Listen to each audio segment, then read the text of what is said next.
You are now listening to Random Ramblings with Rob. Yay! Yay! Yeah!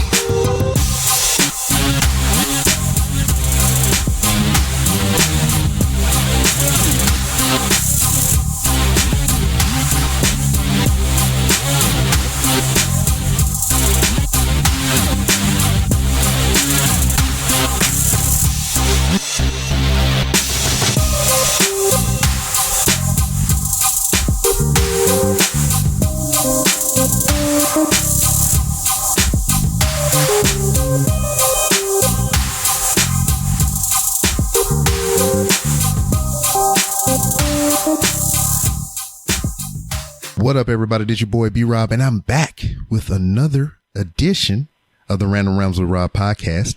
First and foremost, I'd like to thank you, the listener, for coming back each and every week, or however you listen to podcasts. If you're a first-time listener, I'd like to thank you oh so very much for giving my show a try. And if anybody referred you to me and they're in your general vicinity, won't you turn to your neighbor and give them a crisp high five? But if you're not in that general vicinity, go ahead and pull out your phone or whatever social media device that you have and use your favorite social media app of choice, whether it be Facebook, Instagram, Snapchat, TikTok, which I just recently discovered, and it kind of blows my mind a little bit because I never got in on the Vine bullshit. But nonetheless, grab your favorite social media app of choice and send that person a DM. Slide in there ever so gently. Don't disturb nothing if you can't. If you don't mess nothing up, don't ruin the mojo or whatever, but send them a DM and tell them thank you for recommending you to me. And speaking of social media, you can find this show on all social media platforms to include Facebook, Twitter, Instagram, which I should have gave you the user tags and everything, but I'll do that at the end of the show because I'm just kind of rambling on and rambling on and rambling on. But I do have a guest joining me on this edition of the show, one whom I've heard on the Soiled Restroom Cinema podcast, and she had a filthy mouth, so it kind of fit with the decorum there. You're in the soiled restroom and you talking the potty mouth talk, so it all flows and rolls together and whatnot. After I heard all her filth and flarn and filth or whatever, I said I had to talk to this person voice to voice. Obviously we're not in person, but here she is, one Miss Brandi Aguilar. How are you? What's up, Rob? I'm happy to be here. Yay, me too. I'm glad. Yay.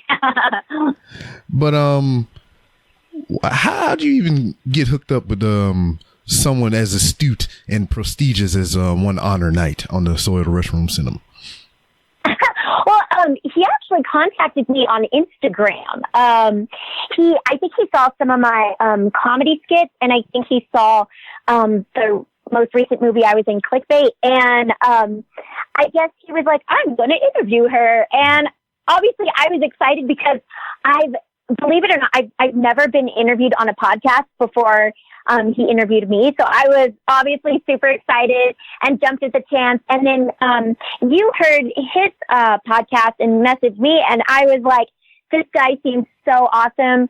I would be so happy to be on his show. So yes, that's how I'm here. So it's all pretty fun. I love bullshitting with people and just making people laugh, you know.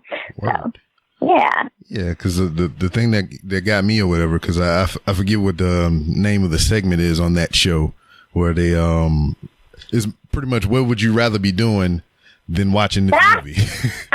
And you said some that was fun.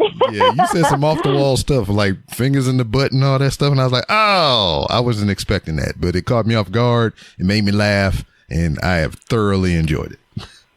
Oh, yes, I'm so glad. So we have the same sense of humor. This is going to be the beginning of a beautiful friendship. I'm so excited.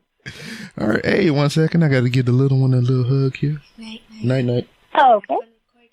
Okay. It usually, whenever we get around to these recordings, is her bedtime. So it times out pretty perfectly. And she always makes a cameo somewhere. Oh, cute. Is it your child? Yes, 9 years old. Oh, they're adorable at that age. They grow, like my little cousins are that age, and they're growing up so fast. It's unbelievable. Like, they're not allowed to grow up. They have to stay little and cute forever. Well, especially that one. The other two are already hanging out the door and everything. The oldest graduate this year, and then the middle boy, he graduate next year, and then I'm stuck with the baby till 2028.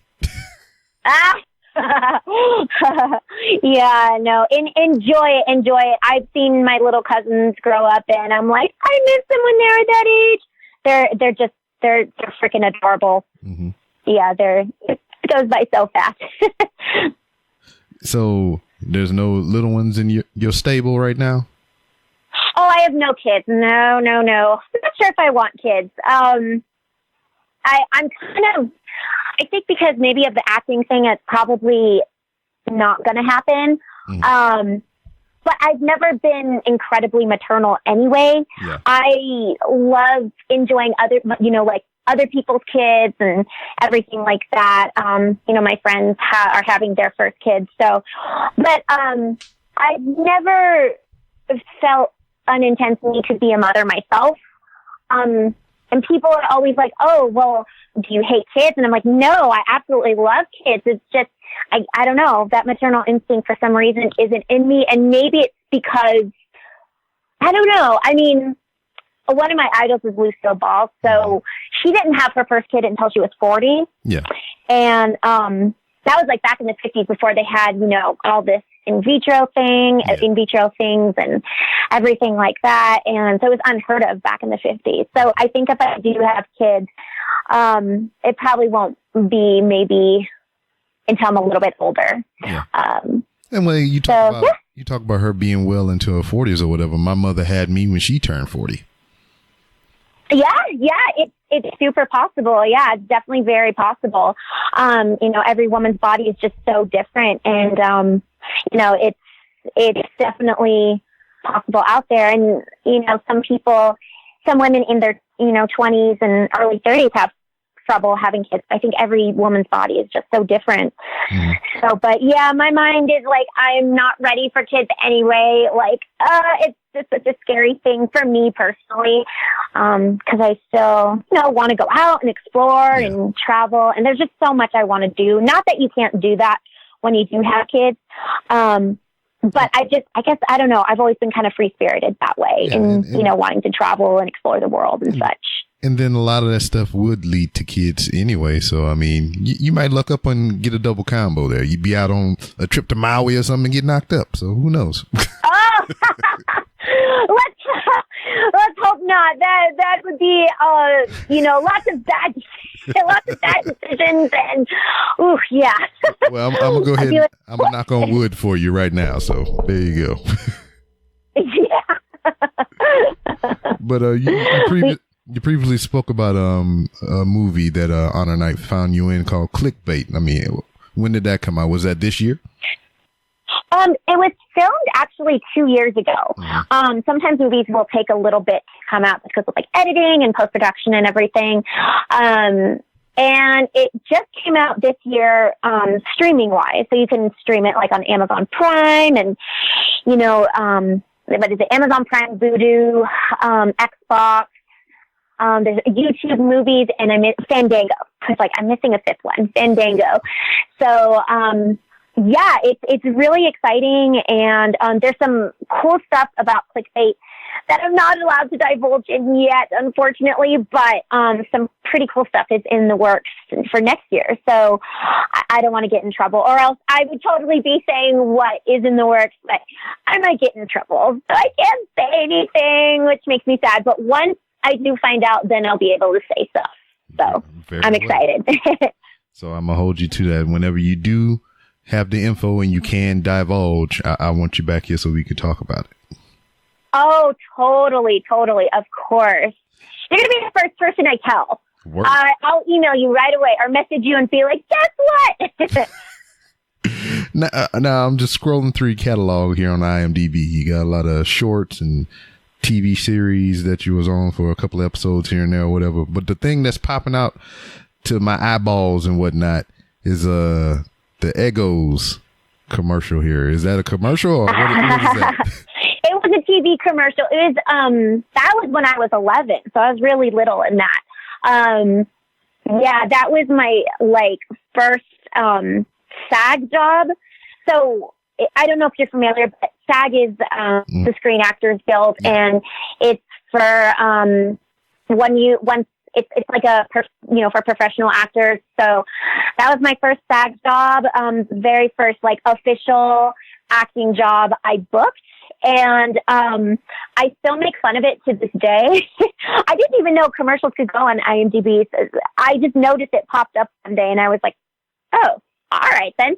That was a long time ago. But yeah, that was, I remember I was still in elementary school when I filmed that. And I remember coming back from elementary from the set after filming it. And I was just like, that was so much fun. I want to go back and do that again. And I was so sad that, it was over because it took 2 days to film that commercial. It was a 30-second commercial and it took 2 days to film that. So, it was so much fun.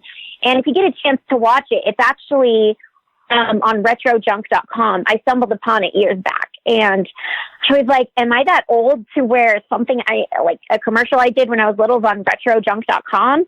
Oh yeah, no. I'm like, am I considered retro?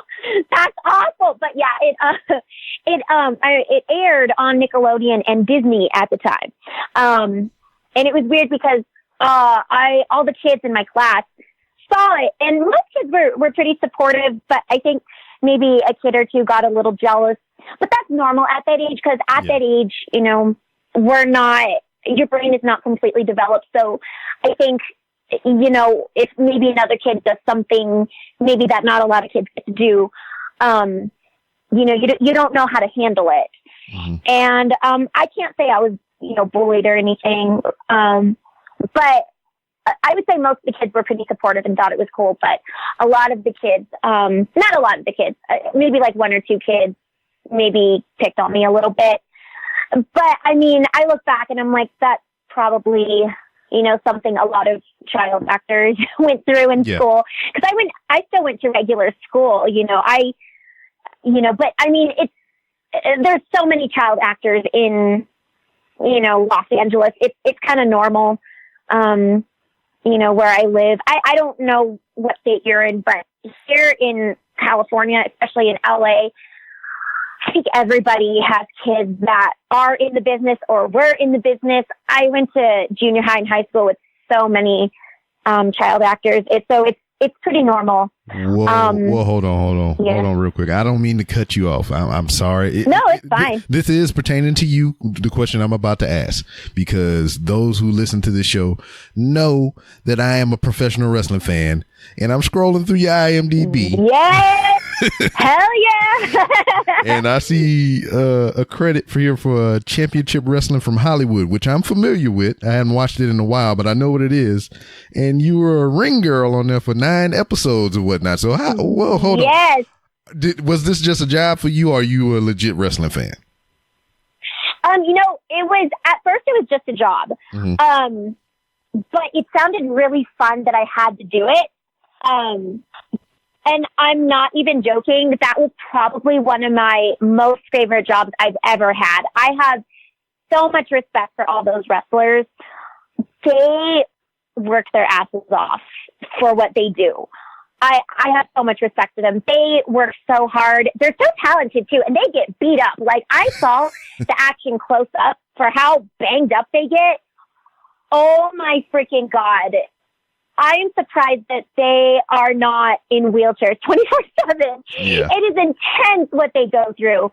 I became really good friends with all of them. They're all such great guys. And there were a lot of girls who did wrestling too. So as a girl, I was like, fuck yeah, girl power. But just seeing all of both the male and female wrestlers, how hard they work at their craft, I have nothing but respect for them. And I got to meet some, big wrestlers. I was just like, I got to, it was just incredible. I got to meet Jake the Snake. He was super cool. And he brought his, snakes that he always performed with. And they're actually snakes. I have pictures of them around my neck. And I was a little scared at first, but they don't bite. So it was pretty cool to see that up close. And then Joey Ryan, he is, a pretty well-known wrestler. Yes. Super nice guy. It's so weird that I know him because he's so well-known in the wrestling industry. And to, like, say that I worked with him is just, like, that's just freaking awesome. Who else? There was another guy. There was another guy, Willie Mack. I think that was his name. Mm-hmm. He got like signed to. And I'm so sorry if I'm screwing this up. I'm still not super familiar with all wrestling terms, but I think he got signed to like WWE or something. He made it pretty big. Yeah. Super nice guy too. He was so humble. I was lucky enough to get to talk to him a few times, and he just one of the nicest guys you could ever meet. One of the nicest people you could ever meet. All the wrestlers were really fun to work with.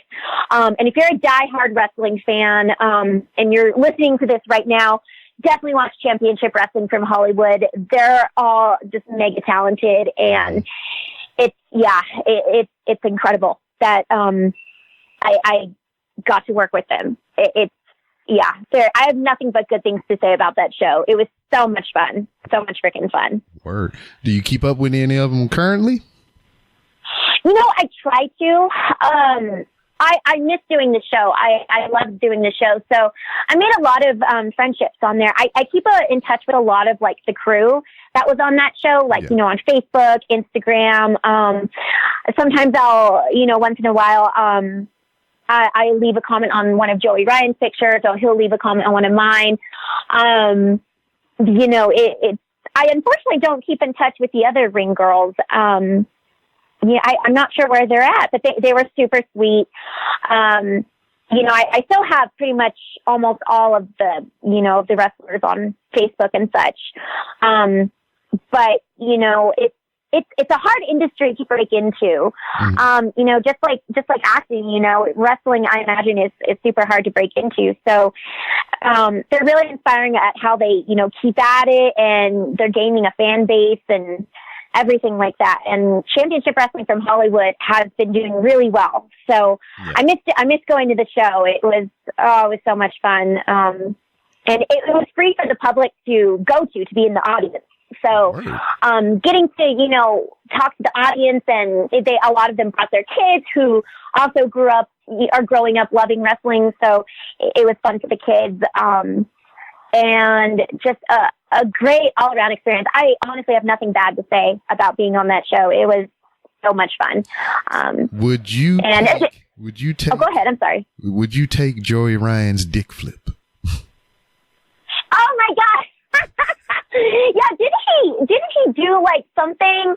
He did like a dick trick or something. I forgot what it was, but this was a few years back, and it was on like TMZ. Yeah, and I was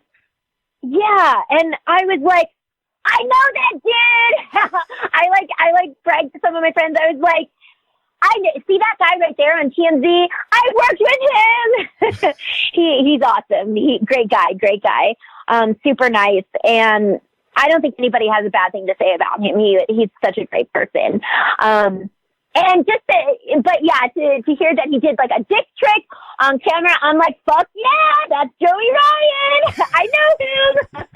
Yeah, no, he's made it. He's doing pretty well in the wrestling industry. He's freaking awesome.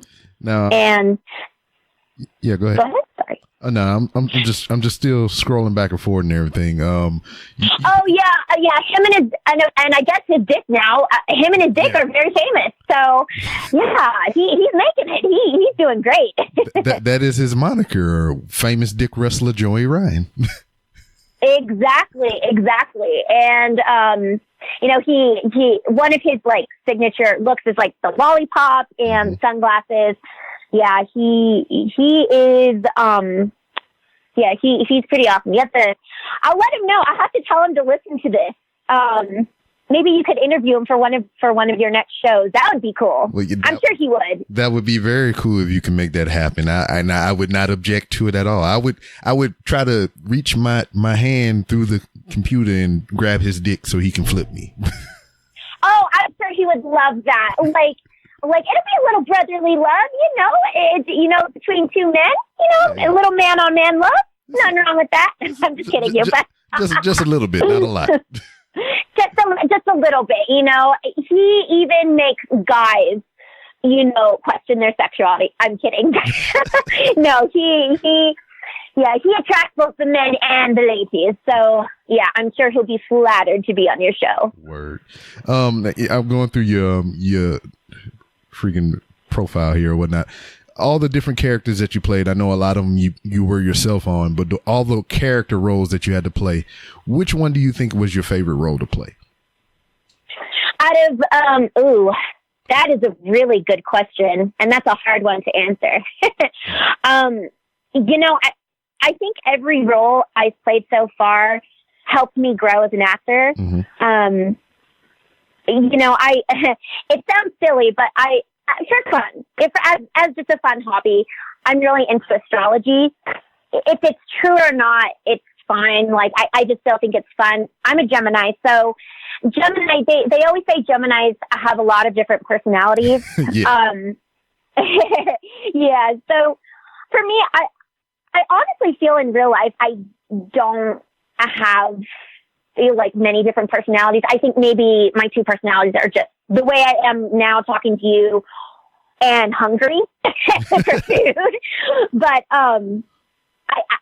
one of the things I love about being an actor is playing different characters and morphing into different characters that people can see me as.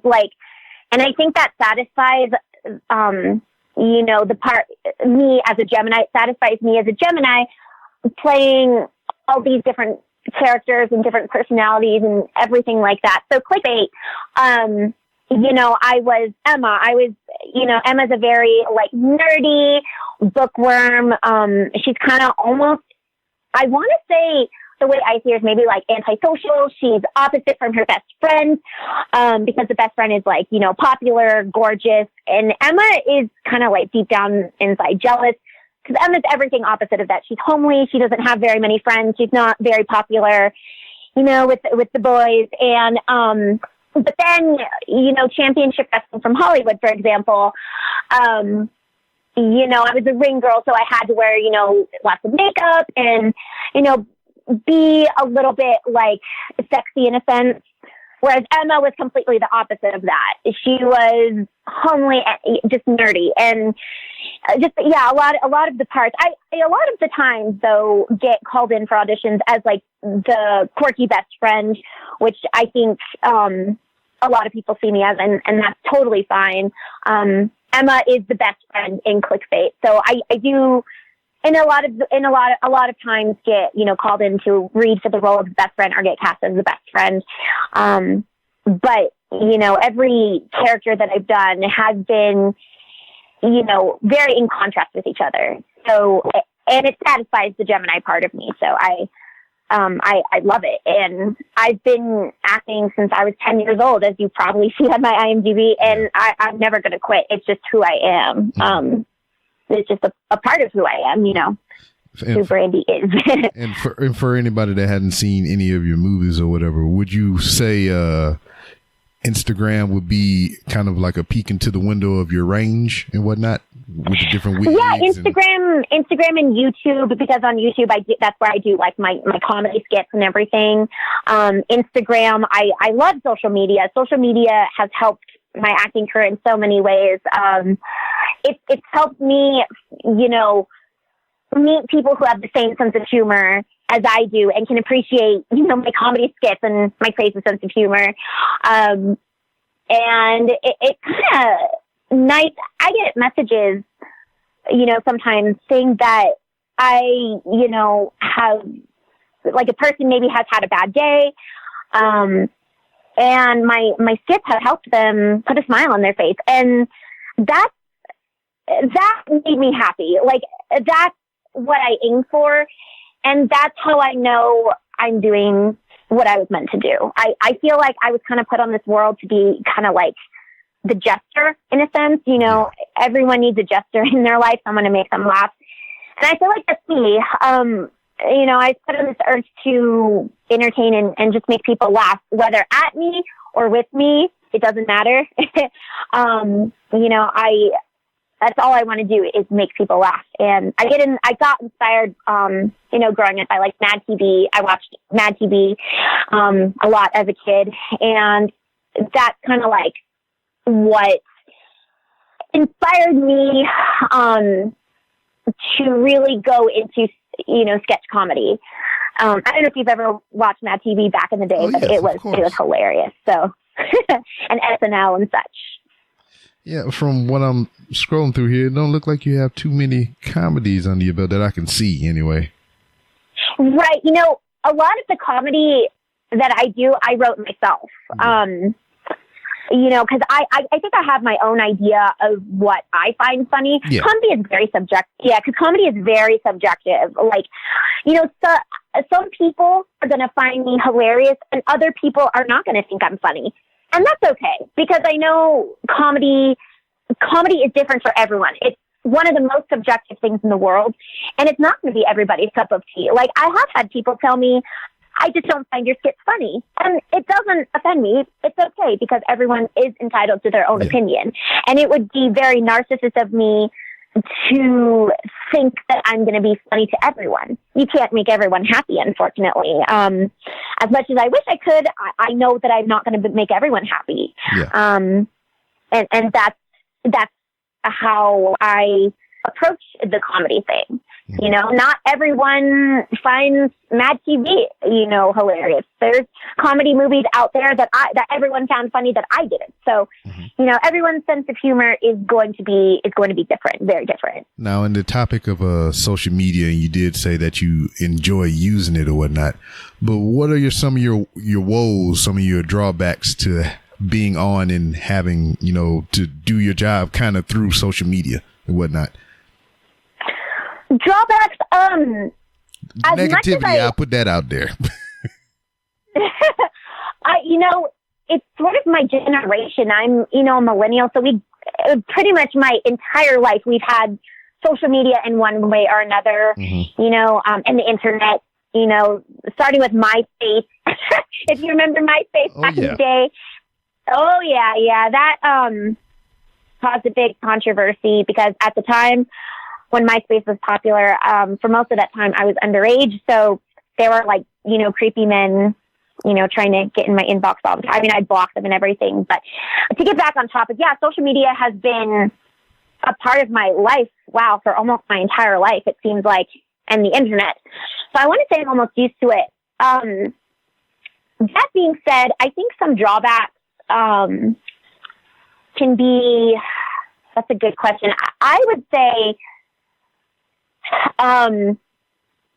people thinking that I'm a one-trick pony, in a sense. Maybe they think that, you know, that all I am is some sort of like influencer that just likes to take pictures and look nice for the camera. And I have nothing against influencers, like nothing at all. And I don't want like anyone listening to this thinking I'm dissing influencers, because there's a lot of influencers that I'm a fan of. And I think it's awesome what they do. And, but for me, like, I guess maybe I would do some influencer things, but I also want to be seen as what I started out in this business as, you know, as an actor. Because, you know, I have a lot of respect for the craft of acting. I've worked really, really hard these past 20 years, to, you know, to better my craft and to become a better actor, which is why I put a lot of my comedy skits on my social media. So, you know, people don't, again, like I said, so people don't think I just sit there and take pictures all day. And, you know, take, you know, 50 pinup pictures and things like that. Like, I want people to know, to like see that I also do an art and that I have a great respect for the art of acting. You know, so, and for both dramatic and comedic acting, because it's an art. It's an art that's not easy to do. You know, I've studied it and I'm still learning every single day. I don't want to like shoot my own horn. I have a lot to learn still. And these past, 20 years that I've been in the business have been so much fun. It's been a journey. And I look forward to learning more. And, it's a craft in itself. Yeah. But social media can sometimes, I guess, be a drawback for, maybe some people not taking me seriously. So I try and watch what I post. I try and stay true to the core of who I am. Mm-hmm. I am a goofy, funny girl, as how I see myself, very quirky. But at the same time, I want people to know that I'm very serious about my craft and about my craft of acting. Mm-hmm. It's something that I respect greatly. I read books on acting itself. Like, what are some of the books I have in my book collection? Let's see. I have here, let me look through. I have to pull up my books. I have, books called like Auditions on Camera. There's a book that I've had since I was like 14 called How to Not Act, How to Be True to, become your character. I studied comedy improv. I studied like, what is it called? The Herald, which is a improv structure that's very well known in the comedy improv world. Some of the comedy greats have said, like Martin Short, all those people that maybe have been on SNL and whatnot. I've taken acting classes like in college and regular acting classes here in LA. For my auditions, I regularly study the Linden technique. Mm-hmm. That's a book that I have for every one of my auditions because it helps you audition so much better and become more true to your character. And it's in my opinion, the best technique, for actors to audition, because auditioning is hard. It's very nerve wracking. So I have great respect, for the craft of acting, and I want to honor that. So, it's, go ahead. I'm sorry. Yeah. Is there anything you say you've been doing this for about 20 years or whatever. Is there anything that you feel like you do very well? And is there one thing that you still kind of haven't grasped yet as far as the overall art of the thing? It's hard. Crying on cue is very challenging. For clickbait, I remember there was one scene because if you know anything about like filming a movie or TV show, they can work you legally as long as you're over the age of 18. They can work you legally till about 4 a.m, and you'll be working and on set for maybe like 16 to 20 hours straight. It's exhausting. Mm-hmm. So I remember there was one last thing we had to film, and I think it was like the last day or the second to last day. And it was probably about 1 a.m. in the morning. I could not get into character because I was so tired. It requires a lot of stamina, and it was a challenge. It was definitely a challenge for me to get into character at that moment. And I think because my body was just so tired. And I think my character at that point was supposed to be kind of like a little bit upset and just a little bit concerned. And it was just, I remember panicking because I could not get into character. And as an actor, that's one of the worst feelings in the world, because you have a crew, that is also very exhausted, and they do probably about 20 times work an actor does, because once an actor is done, they get to go to bed. The crew has to stay back and clean everything up and everything like that. Put the cameras away, and they work really hard.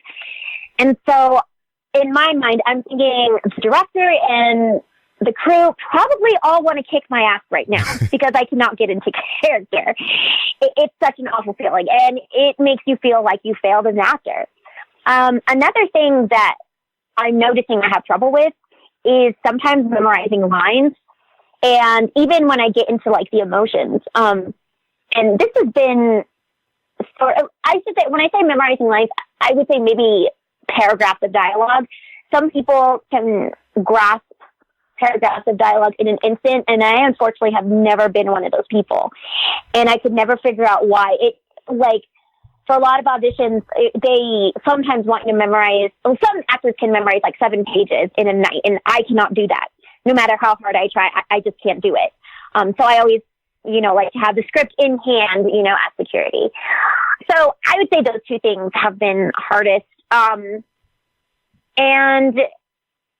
some of the things I would say that are easiest is making connections. I've always been a very social person. And a great deal, not all of my friends, but a great deal of my friends are in the industry.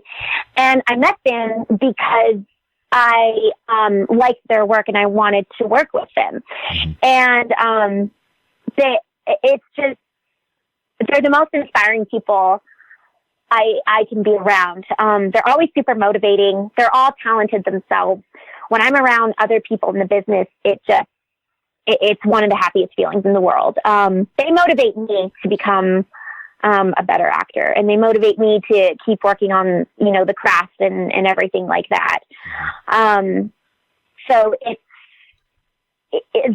when you're around people that do what you do and are passionate about the same thing that you're passionate about, it's awesome. So like, for instance, maybe you're passionate about horror movies and, maybe doing podcasts and things like that. So I imagine that when you're around other podcasters, it's probably one of the best feelings in the world. Well, you best believe it. I just left from New Jersey. We had a convention out there or whatever, and we got to do a panel with a whole bunch of different podcasters and whatnot. And I was like a pig in slop. I was like, oh, this is great. Oh, good for you. I'm so happy for you. That's freaking awesome. You got to go to New Jersey. Are you in New Jersey, or what state are you from? Well, I'm from Louisiana, but I'm currently living in Texas. Love it. I have family in Texas, in Houston. Hey, that's where I live.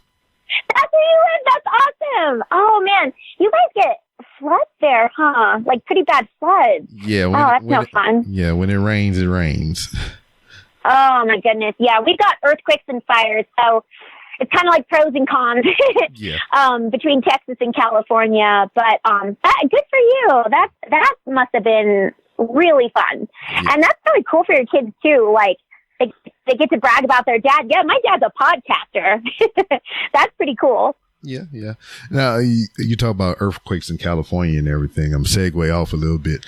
I was in the military, so I was out there in 29 Palms doing some training and whatnot, and I was asleep, and apparently sometime while I was sleeping they had an earthquake, and I guess I was that damn tired to where I slept through it, or it just wasn't a very big one. So when I wake up after all was said and done and everything, all the dresser drawers was slid open, all the cabinets was open and everything, and I thought somebody came in the room and tried to prank me or some shit. Oh no. Well, hey, before I get onto the earthquakes, I want to say thank you for your service. That is awesome that you got to serve.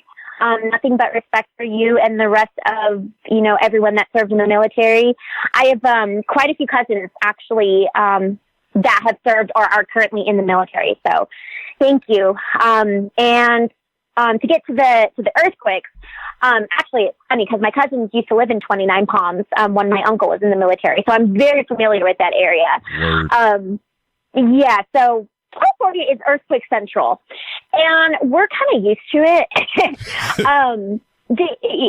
On 4th of July, actually, this 4th of July, there was a giant earthquake. And then the day after, there was also a giant earthquake. So we're just like, I guess we were overdue for earthquakes. But little earthquakes happen in California every single day. We probably don't feel most of them, but we're kind of over like a big, I think it's a San Andreas fault. Yeah. It's like all across our state, and they say in thousands and thousands of years. This is interesting. I took a geography class when I was going for my BA. I had to, as part of like a general ed, I had to take a geography class. And one of the most interesting classes I've taken, my geography professor told me that in thousands of years, the coast, like San Francisco, is going to break off the coast of California, and it's going to drift off to where Alaska is. And I'm like, that's crazy to think about. We'll be dead by then. We'll be rotten corpses by then. But just thinking about, I geek out on that sort of stuff. So if you ever heard of like Pangea, when all the continents were stuck together, yes, that just trips me out. Like I just think that's so fascinating. And then we all drifted apart, and then I forget. I see it. We're still changing. The continents, are still shifting and going and moving. So millions and millions of years from now, this Earth is going to look very different. And San Francisco will be where Alaska is. So bye bye to San Francisco, I guess. So where the hell Alaska gonna go? Is Alaska gonna stay put? Is they getting evicted? Yeah. I just had a friend that just moved to Alaska. She's a good friend of mine. Very different, I imagine, from California. Yeah. It's probably super cold up there. Now, see, but yeah, you bring up Alaska or whatever, and I I already got you on the hook for a favor with Joey Ryan or whatnot, but I need another favor. This is just a personal thing for me. Doing podcasts and everything, you can read the freaking statistics and everything, where your podcasts are listened to and all of that and whatnot. Alaska has eluded me for a while, and I was just seeing if you can call your friend maybe and have her download the podcast so I can have at least one in Alaska. Yes. Okay. So my friend's name is Allison. Hi, Allison. I'm going to send her this when you put up the podcast, and she'll listen to it. And then you'll have a listener from Alaska, and it'll just, is that the only state that you haven't had a listener from? Well, according to the matrix that I have or whatever, it says Alaska, Wyoming, and New Mexico. No, why? What's going on in New Mexico and Wyoming and Alaska? But the thing about Wyoming and Alaska, though, I wouldn't feel too bad, because don't they have like the lowest human population? Yeah. Or some of the lowest human populations out of all the 50 states? Yeah, I think so. Like Wyoming here right now. Now, see, that sucked. All right, I'm going to edit that out. It's like, does anybody really live in Wyoming? I mean, when I think of Wyoming, I think of like deer, and moose and all those creatures. And then Alaska, they don't have a huge human population at all. Yeah. I think it's only it's less than 1 million. I know that. Word. I would imagine it's not much to do up there. pretty much, unless you're making snow cones and stuff. That's probably plentiful there. Well, they have a big tourism industry. Yeah. Because I'm all. Oh, go ahead. Yeah, I think they got a lot of good hunting up there, from what I understand. Yeah, and a lot of cruises. Because I'm also a travel agent in between acting jobs. Word. So, and so people are always booking trips to Alaska, always, and it's probably one of the worldwide most popular destinations. Believe it or not, people love Alaska. My own dad just went to Alaska, and he said it's beautiful. And he showed me pictures, and I was blown away. I was like, this is gorgeous. It's a lot of nature and lots of trees, and it's pretty. It looks pretty neat. Oh, no. It kind of creeped me out after I seen 30 Days a Night.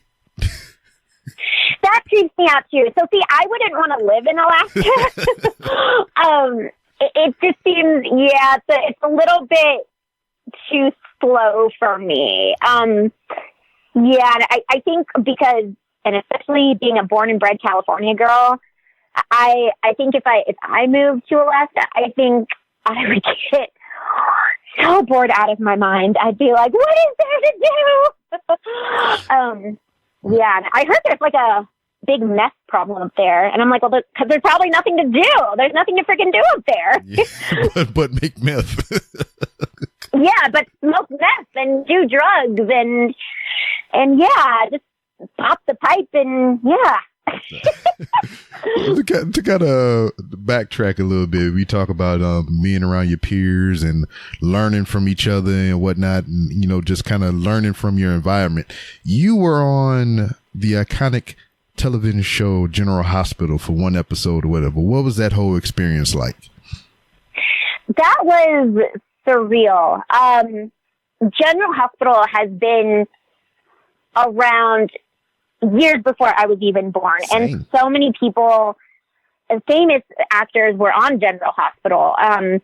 Like John Stamos from Full House and Richard Simmons and just lots of people. So I was just on for one episode, and I had a really small part as a stenographer.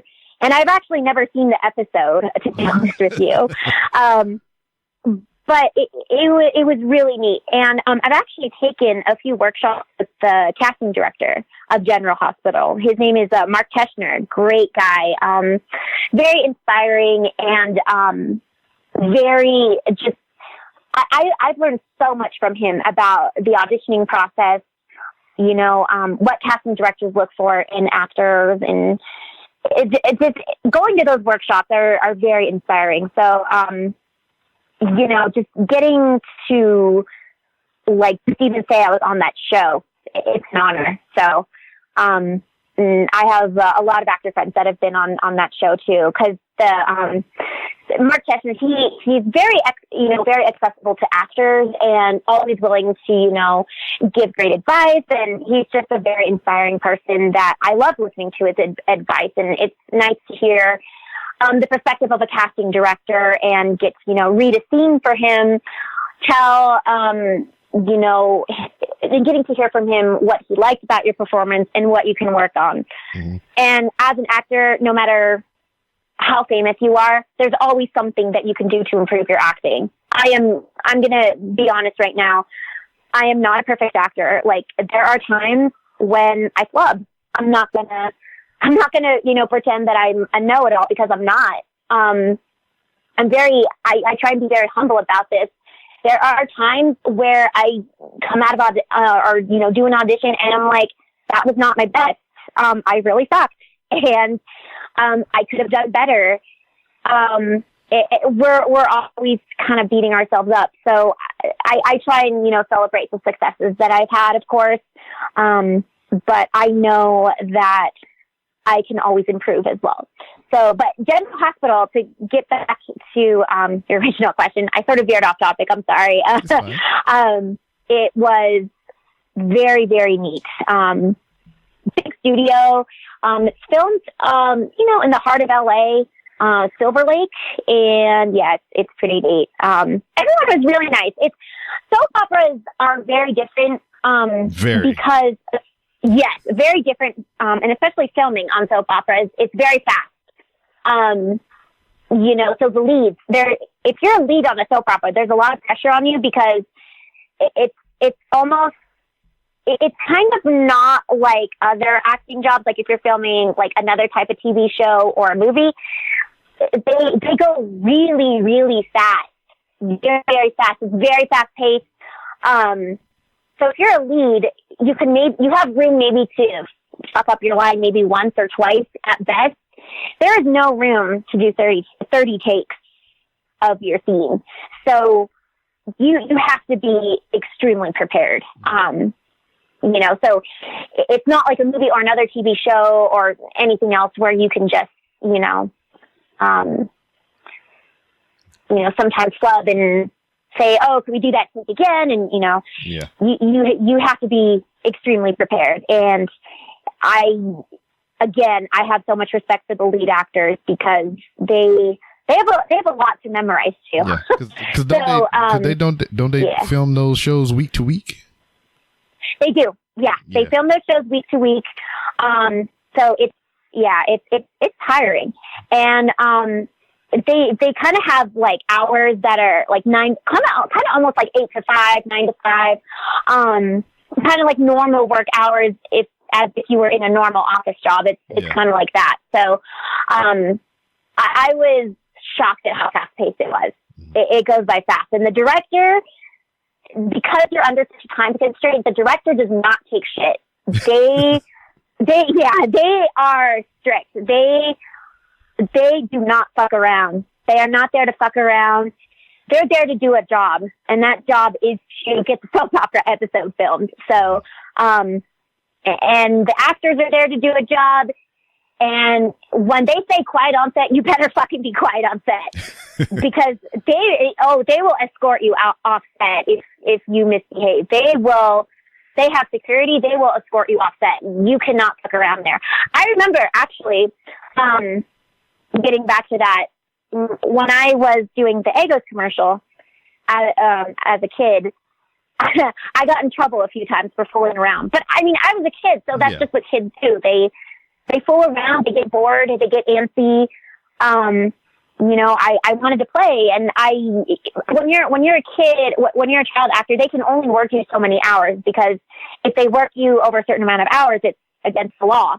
So, I get a tutor on set and everything, but I got in trouble twice during the filming of that commercial. First was my dad. He yelled at me. He told me to stop fooling around and pay attention. And he's like, the director's very serious. You can't fool around. You better pay attention. You're the one that wants to do this. You gotta, bite the bullet and not fool around. You can't fool around here. This is work time. This is business. Time, this is work. Yeah, this is work. No room to fuck around. And then during like in between takes, there was a little table where they had the eggo box, and I was curious, so I touched it, and then this crew guy came up to me and started yelling at me like crazy. He's like, "You do not touch the eggo box. That is off limits. How could you do this? Blah, blah, blah." I remember I was scared. This is a grown man yelling at a little girl here. So I wanted to cry so bad. And, but I knew I couldn't cry, because I didn't want to ruin everything. See, that was the point. That right there. Yeah. That exact moment what made you mess up, and it could never get you to cry on cue whenever you needed to because of that moment right there. Exactly. He scarred me for life. He ruined my child. No, I'm just kidding. And I just remember, I look back and I'm thinking, how could a grown man like that yell at a child like that? Like, what was his deal? What was he going through to yell at a child like that? I would never yell at a child like that. Even when you're disciplining a child, you're not their parent. You do not yell at a child like that. And I told my mom this years later, and she was upset to hear that. She's like, "You should have told me at that time, because I would have complained to the director and the producer, and who knows, maybe got him in trouble or fired." And I just remember him yelling at me. He's like, "You do not touch that. You need to go over there and you do not touch that. It's off limits. You know what you could do to this production." I just remember him yelling at me like crazy. What would have made that? I wanted to cry. In hindsight, would have made that even better. I mean, not better, but like if he, instead of, like fussing at you the way he did, if he was like, "Lego that ego." Yeah. Boom. There it is. Lego my ego. I wish I could track down who he was and be like, punch him in the dick. I'll Lego your ego, bitch. I'm going to punch you in the dick for yelling at me as a kid. I'm an adult now. You ain't going to fuck with me now. Because I don't know. Maybe he was on a weird power trip or something. Some adults get weird power trips over kids. I don't know. Maybe his girlfriend broke up with him at that time or something. I don't know. It's not my fault. You know what you should do? What you should do, because I'm about to move on to something else. Because as actors, from what I observed, and I have had a couple on the show, they seem to break out of that box. I mean, you know how you was talking about earlier, not being just a one-trick pony or whatever. Acting isn't your only bag, because I see you have a writer and producer credit here as well. So I know you dabble a little bit. So what I would recommend to you, you know, to get it off your mind, get off your stress, maybe it'll get you that cry bug thing that you need. You know, maybe you can cry on cue after you get all this out your system. Write a short story about you kidnapping that ego guy and feeding him eggos against his will. Yeah, be like, eat that ego, bitch. Yeah, just eat it right now. Yeah, you better eat that fucking ego. That's right, until he gets like fat and 600 pounds. or you do the double psychology thing or whatever. You just tie him up and you only let him have one hand free so he can eat the ego. But every time you reach for the ego, you smack his hand. You be like, you don't touch that ego. You messing up everything. Just like how you did to you. He was such an asshole. Thinking back, I'm like, what a fucking asshole. You don't yell at children like that. Like, come on. Like, it was just uncalled for. But at that time, I was a kid and I couldn't stand up for myself. So, and now that I'm talking about it, I'm getting really pissed off now. Hell yeah, let's go fuck somebody up. Someone like that. You gonna be walking around the grocery store and shit, just kicking ego boxes down the aisle and shit. Yeah, I'm pissed off now. I'm gonna go smash a box of Eggos. You know, I didn't even get free Eggos. Like, boo. I no royalties for any free Eggos. I still have to buy them. I'll never forgive the Eggo company. Who owns them? Owns them? Is it Kellogg's? I think it's Kellogg's. Yeah. Be like, where are my Eggo royalties? See, yeah, and that could have been even more nowadays because of Stranger Things and her 11 in the Eggos and whatnot. You could have been ranking in all kind of cash from royalties and shit. I know. Damn it. It's not fair. I'm going to go cry now. I'm going to go cry into my pillow and be like, what has my life come to? Yeah, no. Yeah, every time I see, it's funny because every time I see that Eggo, I think of my commercial. And I'm like, wow, I was like her age when I did that Eggo's commercial. Or maybe even a little bit younger, actually. Yeah. Time flies. I'm old now. Now, what I was alluding to earlier about the writer and producer credit and whatnot, you had a hand in a series called Creeper, correct? Yes, actually, that is a series that I completely came up with on my own, and it's doing really well so far. What I do is I wrote it, and it's an idea I had in my mind for a long time because I love that people are creating, and especially now more than ever with the internet, people can create TV shows easier than ever. So a lot of actors are doing that. I don't know if you've maybe heard of a bunch of famous digital series out there, but like Video Game High School, Lonely Girl 15. I was really inspired by those. So what Creeper is, I play just a very creepy, psychotic, definitely mentally off college girl named Crimson, and she's a major in video game design at in college. She's very creepy. She's crusty. She's mentally unaware, socially awkward. Probably got bullied her whole life. Has no friends. Just a very social outcast. She's evil. There's going to be things that come out later that you're going to be like, wow, this girl's psycho and evil. She's a stalker. She's selfish. She's narcissist.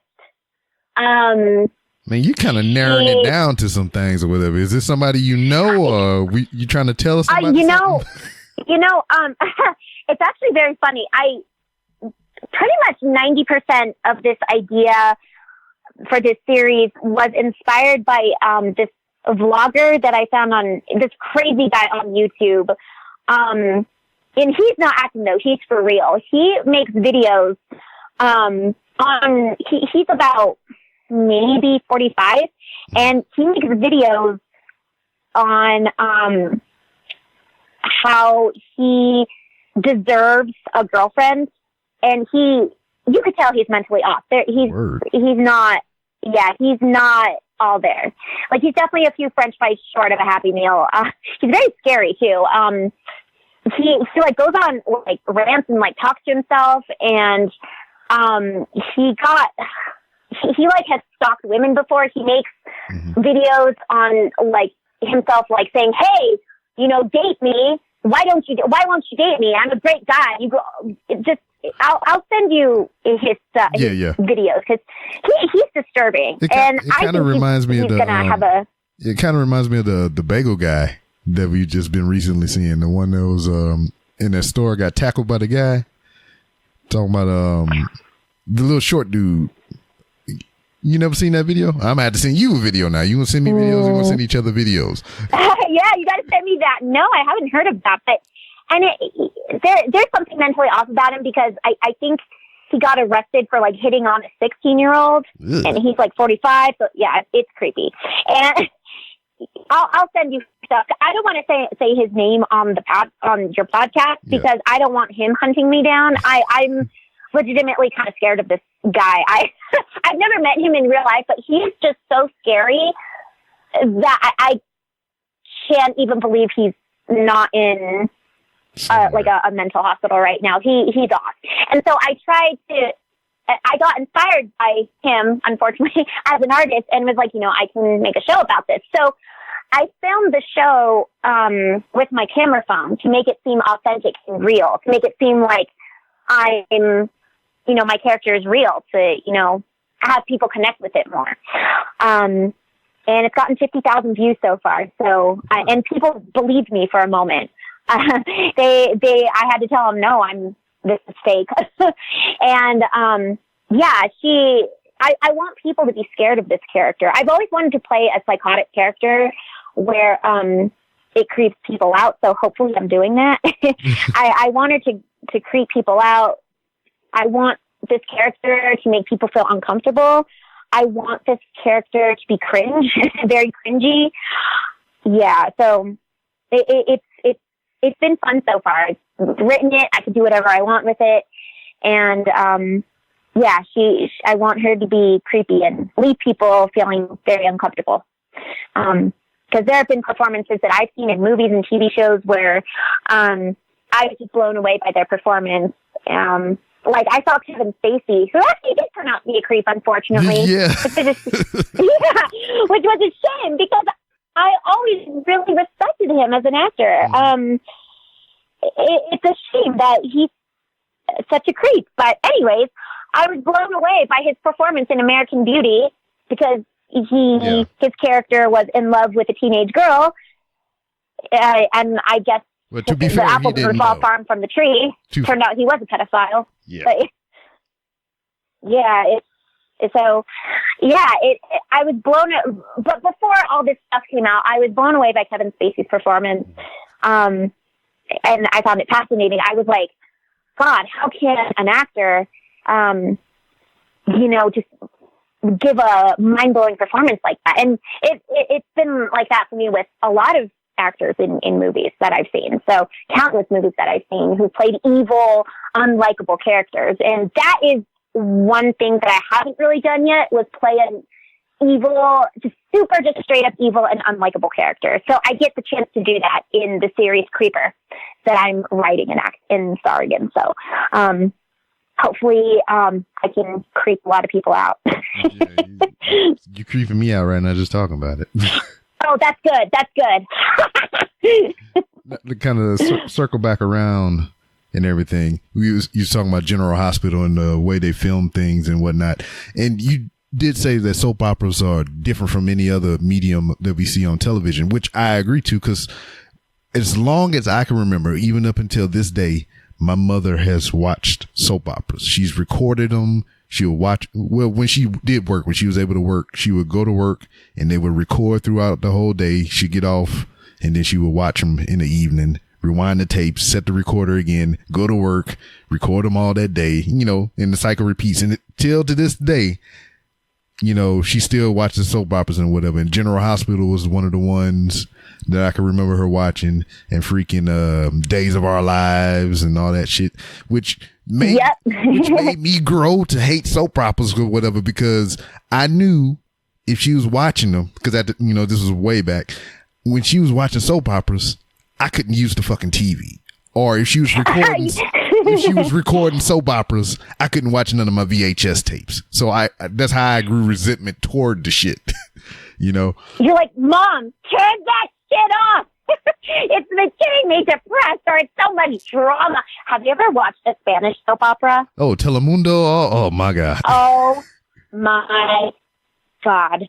I haven't. It is. Yeah, I haven't done it in a while, but like since being here in Houston, which is like Hispanic capital of the world now, it's just like, and then I deal with it every day, so I got to try to learn a little bit so I can kind of help the processing portion of it to get them to where they need to go and so they can handle their business. So I'm trying to learn it. I'm using the Duolingo app, Google Translate, and I find myself watching some of these shows now. I haven't watched Telemundo. And you know what they're saying. Yeah, I'm catching words here and there, and I was like, oh no, I feel like Neo. I'm unciphering the code and shit, and I was like, oh, it's coming clear, but it's weird because I love it is. It is. I love watching the Spanish actresses. They hit everybody. They hit their boyfriends. They hit their kids. They hit their moms. And they're just like, wham! It's so funny. It is hilarious. And it's like, it's probably supposed to be sad and dramatic, but I just laugh. And then they're just like, how could you? They just start talking in Spanish. It's so dramatic. And it is the most hilarious shit I've ever watched. Same with Korean soap operas. If you've ever watched Korean soap operas, oh my God, it's the same. It's a little bit different in a sense.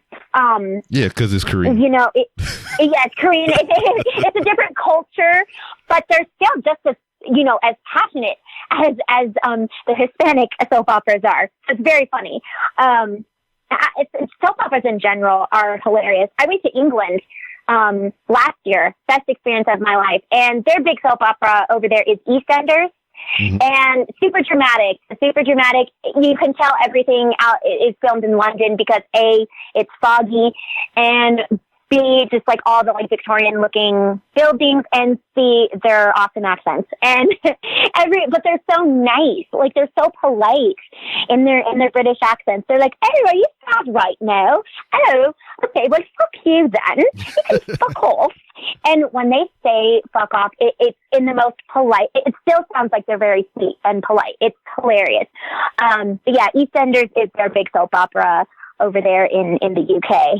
So yeah, it's funny to see all like the different areas in the world. But novellas, I think they take the cake for the most dramatic. That shit is intense.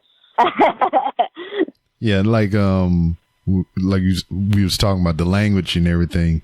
For me, is like what I find, I get a giggle out of is some words that aren't translatable. So it'll just be like Spanish, Walmart, Spanish. Just odd words will just pop up out of nowhere because there's no translation for that word. Just like it just tickles the shit out of me. Right. Yeah. Because I'm Hispanic myself, so my agents have told me you should try out for, the Latin market and, audition for commercials. They're like, but I don't know Spanish. So, I could never be in like soap operas with those dramatic, slaps, which is a shame because I would slap someone on a Spanish soap opera. Do you know how funny that would be? Yes. You know how hilarious that would be? Just to say I got to slap someone on a Spanish soap opera. Yeah, no, Spanish is hard. I gave up after like one class. I'm like, fuck this shit. I can't. It's the verb. I can't do it. All four of my grandparents spoke Spanish though fluently. Yeah. My one grandma, who is still alive, is fully bilingual. She can speak both English and Spanish like the back of her hand. She grew up speaking Spanish, so I had to ask her for help with my Spanish homework. It's tough, and I gave up. Yeah. And so I told my former agent, so about that Spanish, when it comes to the verbs, it's not going to happen. It's too hard. Yeah. It's hard learning a different language. It really is. It is. I mean, it's a lot of time you got to put into it. But what I've noticed for where I work at is like, I don't get all the words sometimes, but just in their mannerisms and their body language, I can kind of tell what they trying to do. So I'm like, I'll throw a word out there. They'll be like, see. And I'll be like, yes, I got it. I got it. Yes. Yeah, well, I know all the bad words. I know a lot of Spanish bad words. I think everybody does. Yeah, the Spanish bad words are hilarious. Oh my God. Like, and they're so fun to say. Like, there was this show, it was like, they called it like Mexican Jerry Springer, and it was hilarious. I forgot his name. His name was like Jose Luis or something. And like, I would just watch it for the LOLs. It was so hilarious. And they would just, it was Jerry Springer, but just all in Spanish. And there is this, one episode of this one guy who, was just in the audience randomly. And, he was Caucasian, and he just raised his hand and pointed at one of the guys on stage, and he was just like, "That guy's a puto!" and he just ran on stage and just started beating up the guy out of nowhere. And I am like, wait, what just happened? And it was hilarious. I wish I could find it on YouTube because it was just so damn funny. I don't understand, like, a lot of what's going on. Like when I watched, I had to watch it with English subtitles, but that was classic entertainment right there. And Jerry Springer itself was really funny too. That was hilarious. I watched it as a kid behind my grandma's back. The one thing that I was trying to get to, because we kind of rabbit holed this whole thing about the soap operas. It's the only show, it's the only medium that I've ever seen in my life, because I remember this, going back, because my mom watched it when I was a kid, that would have substitute actors. They'd be like playing the role of Jim Bob. Yes. I was like, what? They do that? They have subs to take day off? Yep, shit? Yep. They, that's pretty common in soap operas. One day you'll just see the same character, but it's a different actor. And they're like, whoa. They look so different. New plastic surgery? Did they get like a face transplant? Why do they look so different? Or like if it's a kid, sometimes like the character will be a kid, and then the next episode the kid is like all of a sudden 25. It's so funny. Yeah. And they're like, what just happened? they grew up so much in like a month. They grew up so fast. Yeah, soap operas are funny that way. And then there's some people that'll be on soap operas for years. Yeah. What is her name? I think her name is it Susan Lucci or something Lucci, something like that. She's a famous soap opera actress. I forget what soap opera she's on, but she's been on her soap opera since she was about 19 years old, and she's like in her 60s now. Yeah. So that has been her bread and butter for like the past 40 years. I mean, some people. Yeah, at that point, that is her life. It is her life, yeah. So she basically grew up on the show since she was 19. I think her name is Susan Lucci. I know her last name is Lucci, and she's pretty famous in the soap opera world. I forget what soap opera she's on. I don't think it's General Hospital. I think it might be Days of Our Lives. Yeah, or Young and the Restless. I think Young and the Restless. Yeah, I know a few actors from Young and the Restless, and I know somebody else that was on some episodes of Guiding Light. That's no longer on the air. They quit that show. Yeah, that's no. And so, yeah, those were all the big soap operas. What other shows do you think you think it would be funny or would benefit from having substitute actors? That's a good question. You mean like sort of like replace their actors like with a new cast, or yeah, just like how the soap operas do. Like if somebody's sick or something, here playing the role of I know what that would work on. That'd be funny as fuck. Wrestling. Wrestling could work. Yeah, wrestling could work. Yeah, it'd be like playing wrestlers. You'd be like playing the role of Joey Ryan. It'd be like some 6'5" tall black guy or whatever. That would be funny. It's like, whoa, did Joey Ryan got a nice tan? He looks good. or Joey Ryan, did he take some growth hormones? He's like a giant 6'5" guy. There was actually one wrestler named Othello who was literally about 6'8". Oh yeah, nicest guy in the world. But I wouldn't want to get on his bad side because he could just step on you and you'd be dead. Let's see what else. I'm trying to think of something else. They kind of did it in a way on Thor Ragnarok. You ever seen that movie? What was the movie? Thor Ragnarok. Oh, Thor. Yeah. Don't they have another Thor movie coming out with Natalie Portman? Yeah, Love and Thunder. Yeah, Love and Thunder. I think they're filming it right now. Yeah. Yeah. So she's playing a female Thor then, right? Correct. Okay. Yeah. Got it. Okay. Yeah. Yes, I heard about that. Yeah, but like but like on Ragnarok, they had what's his name? Freaking not Matt Damon, the other one. Fucking. The Australian guy. No. What's his goddamn name? It's Ben Affleck, homeboy from Good Will Hunting. Oh, Ben Affleck. No, it's his friend, the other one. Not Ben Affleck. Ben Affleck, Batman. Goddamn, what's the motherfucker? Jason Bourne. Oh. What's his goddamn? Jason Bourne. Yeah. What's his goddamn name? I can't remember. You know, I don't watch much of those comic book movies, so I know. Let me name off some of the actors I know that are in like comic book movies. Isn't Ryan Reynolds? No. No, not him. Matt motherfucking Damon. There it is. Matt Damon. Matt Damon. I know you've seen Team America. Matt Damon. Yeah, but Matt Damon played Loki he played one of the main characters in that movie. He was doing like a stage play rendition of him, and I was like, that would be a good way to sub like the main characters with just other well-known celebrities and shit. I say well-known, and I can't even remember the motherfucking name. So, right, Matt Damon. I can't say Matt Damon's name anymore without saying it like that. You have to say it like that, Matt Damon. Isn't that a crazy movie, man? That was the first time in my life I seen puppets poop on each other. Not good. That reminds me, have you ever seen Scary Movie 2? Yes. Oh my God. That movie came out when I was still really little, but like me and my cousins watched it anyway because we didn't give a fuck. And the one scene where that woman is like, I'm gonna shit on your wall. Yeah, I'm gonna shit on your face. Or something like that. Yeah. That makes me laugh to this day. That scene will never stop being funny. I will replay it.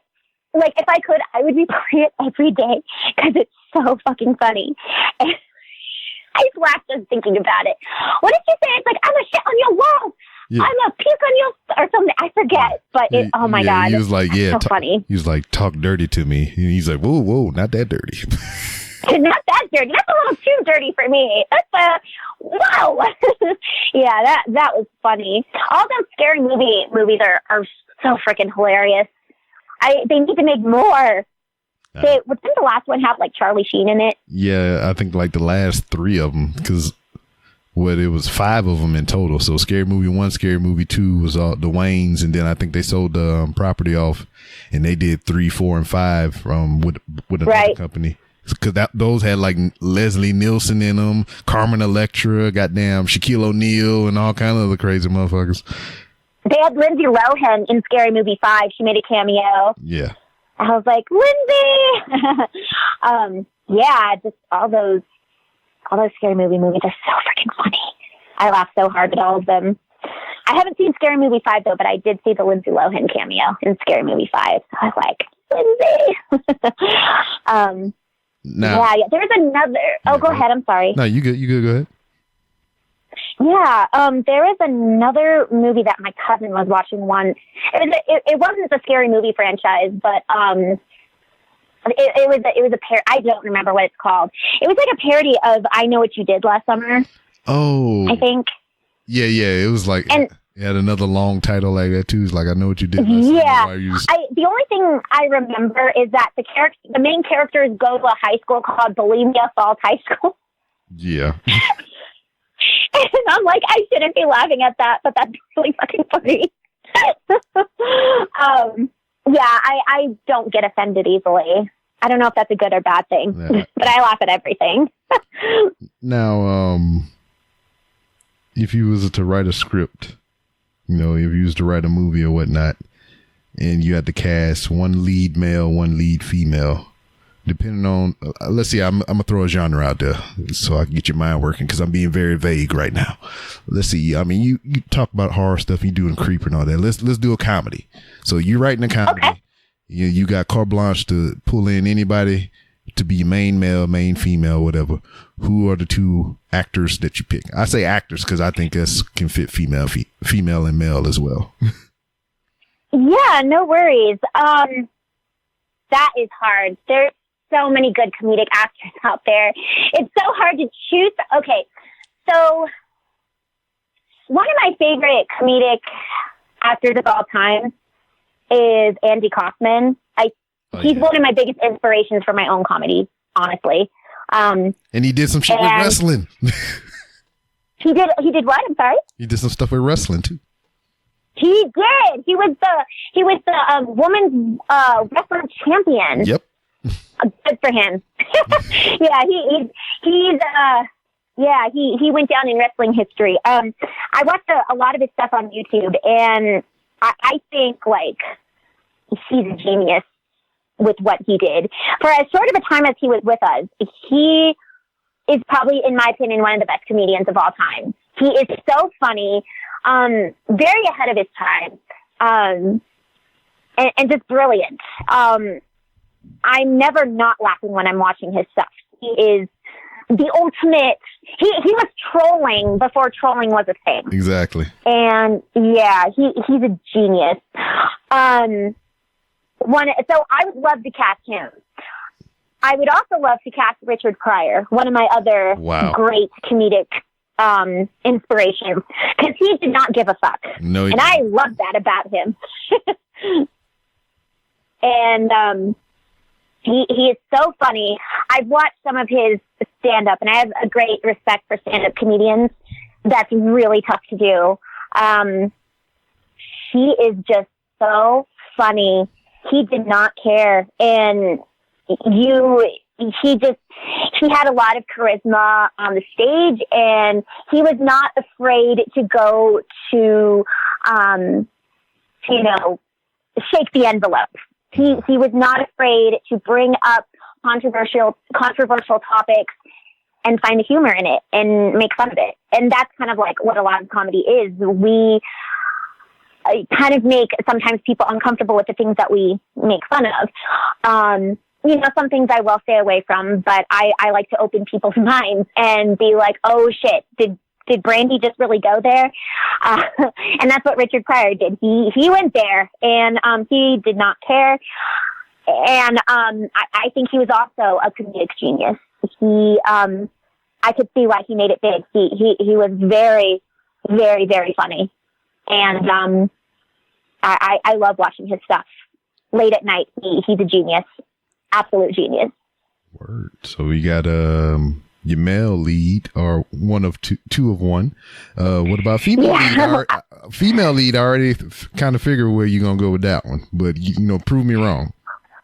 Female lead, and probably there's so many funny. There were a lot with female leads.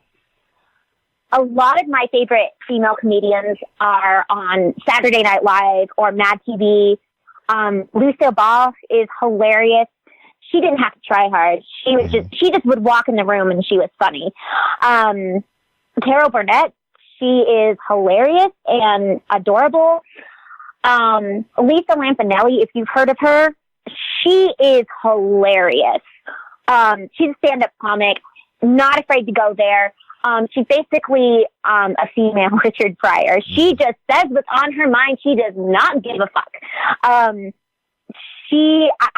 I binge watch her comic specials. I love her persona. I think she's one of the best female comedians out there of today, in my opinion.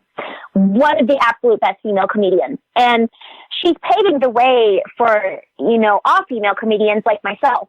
Even though I don't do stand-up comedy, I'm more of a sketch comedian. She's helping pave the way for female comedians and putting the name out there for us. She is fucking hilarious. And if I ever met her, I think I would cry because I love her that much. She is so funny.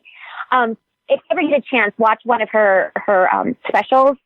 It's hilarious.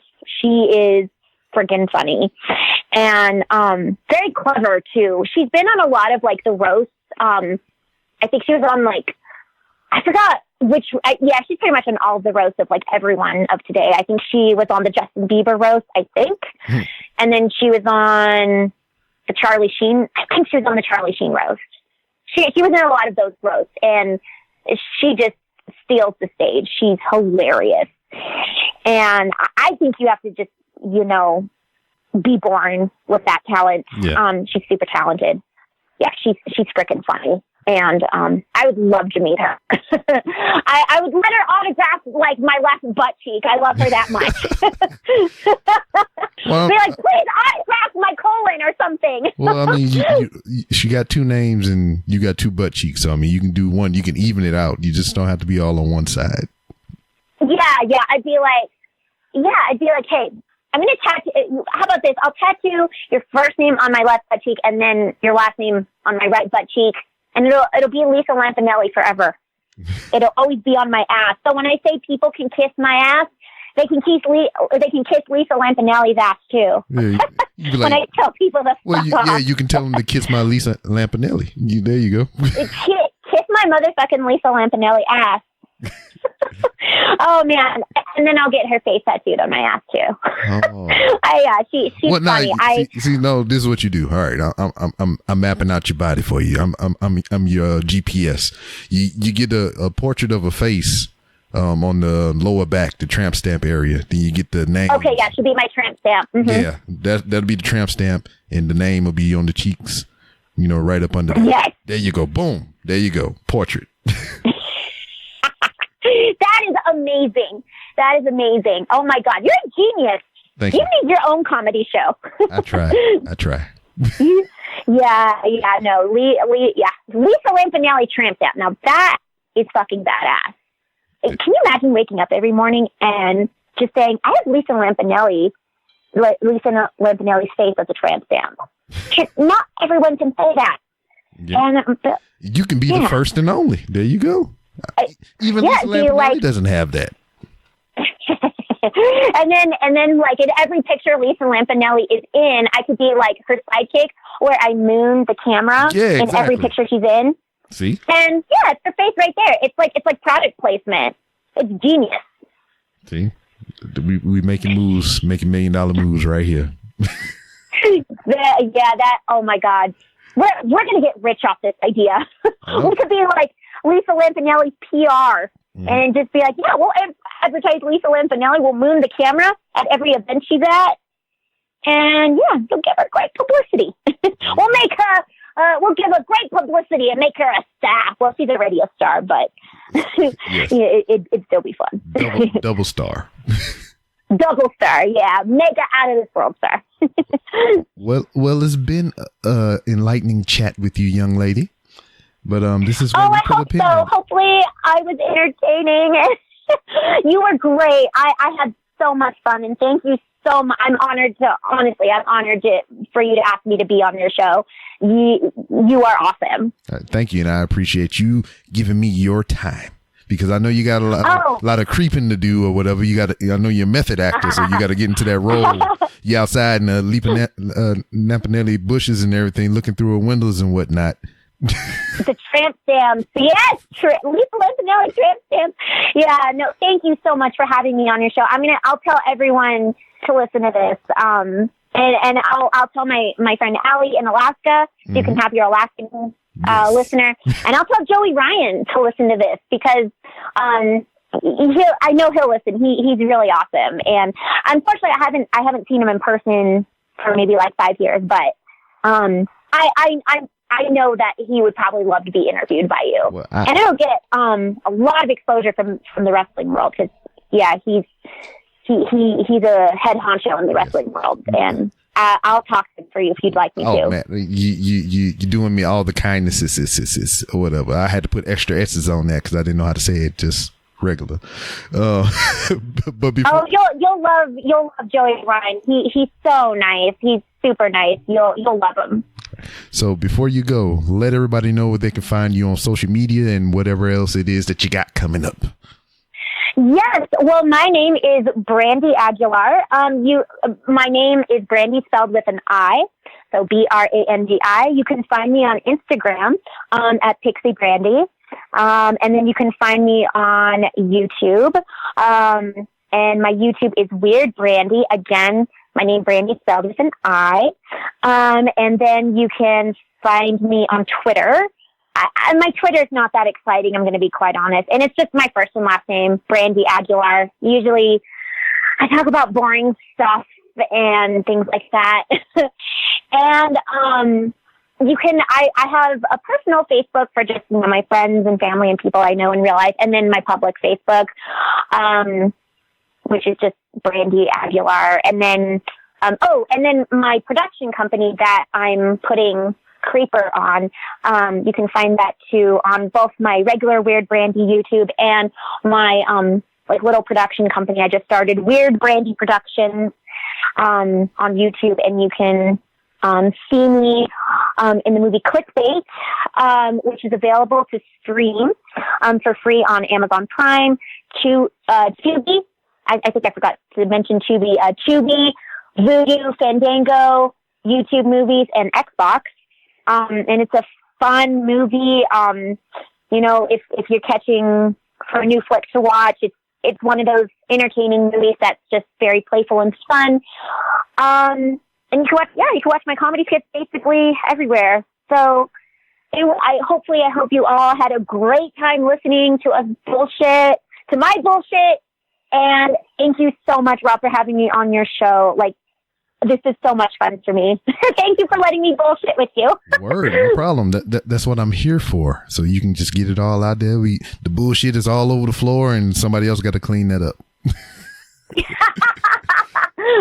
All right. Thank you so much. Honestly, it's been a pleasure, and much love from California to Texas. Hopefully, it's not too much floods out there right now. You guys have it's pretty much like a desert out there, like here in California. We're a desert. Yeah. Well, Houston is the concrete desert, concrete jungle or whatever. So, I mean, it's just buildings around this mug and just water goes everywhere. But anyway, that's par for the course. We don't want to end this on a sour note. Thank you once again. You've been a guest of the show. The door is always open for you to come back on in and talk that thing that you talk. I mean, we gonna have to storyboard a original story next time you come back around or whatever. Because remember, I am the first person that you gonna call or whatever for what we said you was gonna call me for. Oh gosh. See, we done talked so much shit that we done forgot what we was talking about previous. The Lisa Lampanelli. Oh, I know what you're talking about. Yes, I remember now. I was going to call you for the next big announcement for Clickbait. That's what it was. There you go. I don't know. Yeah, I don't know how I forgot that. I'm an idiot. I'm an idiot. I'm as dumb as you because I forgot too. Yes, I will definitely let you know. Please keep in touch. I really enjoy your work. And again, thank you for having me. It was a huge honor. Great pleasure. Another episode in the books. I'd like to thank one Miss Brandi Aguilar for spending her time with me. And I mean, who would have thunk it? I mean, normally I don't do too much research on my guest or whatever, but I just happened to scroll through her IMDb because she is an actor, and happened to come upon wrestling. God damn, I can't escape it. As I even record this outro right now, Survivor Series is on, and it's Daniel Bryan versus The Fiend for the Universal Championship. You can probably hear a little bit of it in the background. I ain't editing it out, so fuck it. But it was great to see her viewpoints on things. The goddamn knowing that she won't let go her ego. That's probably what I'm gonna name this episode too. Let Go My Brandi or something like that. So here we are, Sunday episode in the books, and it's gotten away from me thus far. I mean, I've mentioned it many episodes back, probably about in the 180s or whatever, but I'm coming up on 200 episodes. This episode marks 198 episodes of the Random Rambles with Rob podcast without a break, without missing a week. And, I forgot how I used to, what my scheduling was like in the beginning of the podcast.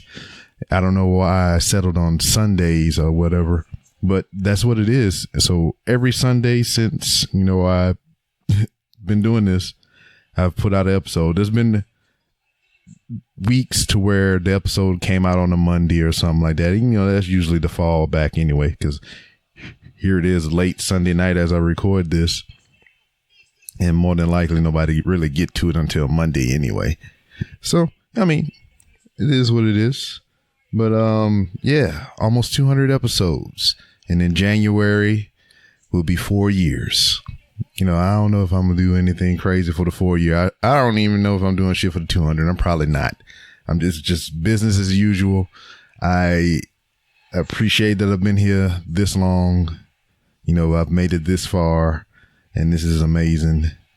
And Daniel Bryan just did a running knee strike on the Fiend, and it was amazing. He kicked out, though. I'm giving away spoilers, but by the time this is published and put out, it'll all be over with, and you would know anyway.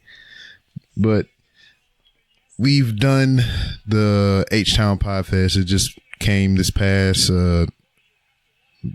weekend. Not this weekend here, but the weekend prior, I believe, 16th of November. Bar Bohemia. Great turnout. Met some new faces, met some old faces. And I'll be reaching out to some of the new people and everything. And hopefully you get some new podcast perspectives on the show.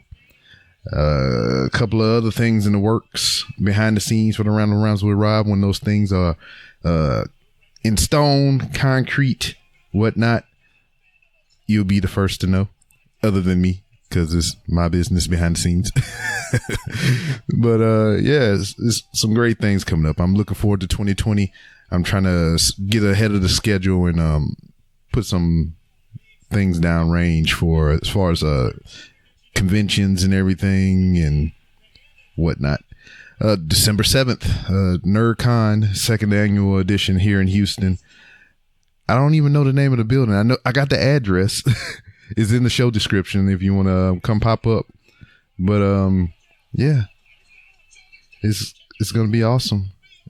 This is going to be my 6th convention that I've been to within the year of 2019. My first one was Comic Palooza, and so far, a lot of these have been great, but Comic Palooza has been the standard for me. It's probably been, like, out of everything I've done so far, my WrestleMania of conventions.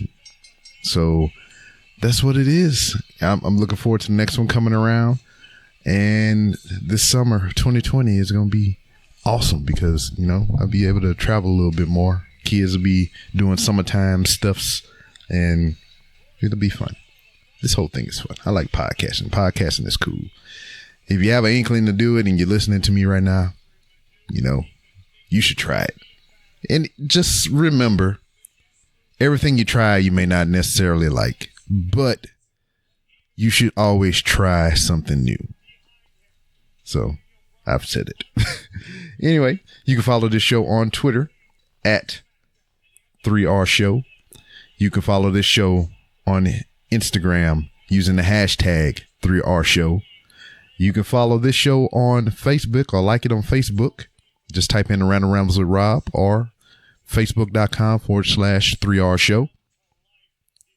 And you can go to the website randomrobcast.com to where you can find many different ways to help support the show. For a little as $1, you can be a Patreon. You can support the Patreon, and it is only 2 tiers: $1 and $10. $1, you get chances to win free things and whatnot. When I get stuff from sponsors and whatnot, I'll raffle those off to you in the $1 tier. The $10 tier is you get extra content, unedited episodes, and shows tailored to your choosing and whatnot. That's what you get at the $10 tier. So if you want me to do extra work outside of this show and wrestling is trash and everything else that I got going on, you're gonna have to pay me, goddammit. Also, there's an Amazon wish list. You can click on that and donate gear to the show so I can do other things if you're in the $10 tier. There's also regular Amazon links. And, if you're an Amazon shopper like I am, just click on the link. It'll take you to Amazon. Save that in your favorites tab. So anytime you go to Amazon, you use that link, you buy something, I get a little kickback. You don't pay nothing extra, and it would help out the show tremendously. And you can buy merchandise. I got hats, shirts, books, and everything like that. And speaking of books, while I take a break in the shilling of the show, books, I'm writing a book. I have to say it. I'm putting it out in the air because if you hear me say it, that means everybody out there can hold me accountable, and I have to follow through with it. It's going to be, I'll even give you the title. I got a title on my head. It's going to be A Random Book. There it is. I've said it. I put the freaking prologue line in the goddamn on Twitter. You can find it at a 3R show, and that's what it is. I'm writing a book, a random book. And the only reason I'm writing a book is because that's what this is the origin of this podcast. This podcast was based around the idea of a book. And the book that I'm writing or going to attempt to write is nothing like what it was initially going to be. It's just going to be a random book. I'm putting all kind of stupid shit in there. I'm putting ideas for other books that I had in here. And it's just going to be random shit in a book. And I'm going to publish it. Going to put a price tag on it. People may or may not buy it, but I can, no other than the sole purpose of saying that I wrote a book. Now back to the shilling. The gracious people over there at Hooks, Rubs, and Spices have passed on a little more savings to you, the consumer.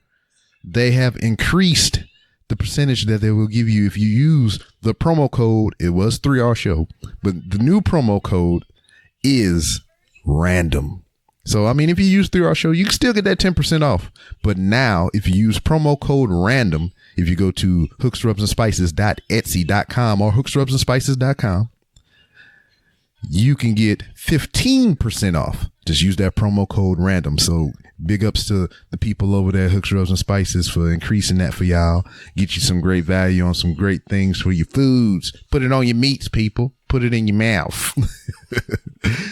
So, and kudos to Hooks, Rubs, and Spices, once again, sponsor of the show. They are in 4 locations and I think a restaurant now out there in the Utah area. Go to hooksrubsandspices.com or hooksrubsandspices.etsy.com and you can find those locations if you're listening from the Utah area. And speaking of sponsors, we had a temporary sponsorship with Blue Chew. I haven't got the results on that yet, so if it's going to be a continued thing, it remains to be seen, but I've completed my obligations per our agreement. And right now, you can still get your first order free if you use promo code random as well. So go to bluechew.com, like the color blue, BLUE, chew.com, and get your first order free. All you have to pay is $5 shipping. Use that promo code random. Now, I talked about many different ways that you can help support this show that may cost you some money, but there's one way that you can, well, there's multiple ways that you can help, but the one that I'm going to discuss specifically right now that I would very much appreciate is if you write a 5-star review for the show. Get on not Instagram, but you can get on Instagram, #3R show. Go to Apple, iTunes, or Apple Podcasts, whatever they're calling it now. Write a 5-star review. I am currently sitting at 73 reviews. By March 29th, I'm trying to get 100 reviews on Apple Podcasts. If you can do that for me, I very much appreciate it. Hell, write a review anywhere that you got it, because I know everybody ain't got an Apple device. Some of you got... I can't even say it. It make my throat hurt. But a review is appreciated. It's free. The only thing that it'll cost is a couple of minutes of your time. And I would very so much appreciate that. Trying to get 100 by March 29th. Do you hear me out there in New Jersey? Y'all leading the polls right now in states that support the Random Rounds with Rob. And I very much appreciate that. Shout outs to the people out there in Slovakia. I mean, they got people listening to me out there. I appreciate you all. And Spain is kicking ass.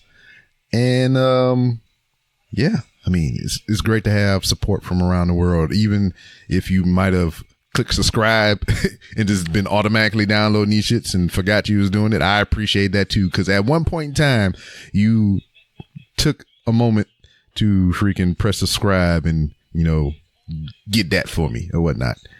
So I appreciate you doing that. Get those reviews in there, people. Pretty please. Hey, next person that I think like I said, I'm at 73. If we can get to 80, I'll do a giveaway. I'll give you some merch of your choosing and a free digital download for a movie that I don't know what it is, but you'll get a free movie digital download. So the 80th review, remember that.